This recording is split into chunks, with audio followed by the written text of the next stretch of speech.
जिक्र करेंगे पेट्रोलियम मसनूआत की कीमतों का, जिसमें मुसलसल दूसरे रोज़ भी कमी कर दी गई है। पेट्रोल 3 रुपये 39 पैसे फ़ी लीटर और हाई स्पीड डीजल 4 रुपये 7 पैसे फ़ी लीटर सस्ता कर दिया गया। पेट्रोलियम डिवीज़न के एलामिये के मुताबिक पेट्रोल 328 रुपये 56 पैसे फ़ी लीटर हो गया, जबकि हाई स्पीड डीजल की नई कीमत 385 रुपये 86 पैसे फ़ी लीटर हो गई है। नई कीमतों का इत्तलाक 5 अगस्त के लिए होगा।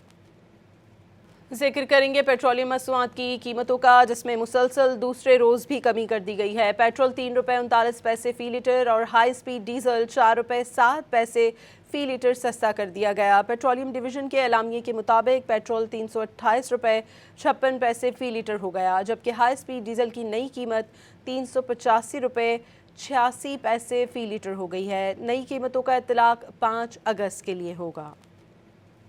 जिक्र करेंगे पेट्रोलियम मसनूआत की कीमतों का, जिसमें मुसलसल दूसरे रोज़ भी कमी कर दी गई है। पेट्रोल 3 रुपये 39 पैसे फ़ी लीटर और हाई स्पीड डीजल 4 रुपये 7 पैसे फ़ी लीटर सस्ता कर दिया गया। पेट्रोलियम डिवीज़न के एलामिये के मुताबिक पेट्रोल 328 रुपये 56 पैसे फ़ी लीटर हो गया, जबकि हाई स्पीड डीजल की नई कीमत 385 रुपये 86 पैसे फ़ी लीटर हो गई है। नई कीमतों का इत्तलाक 5 अगस्त के लिए होगा।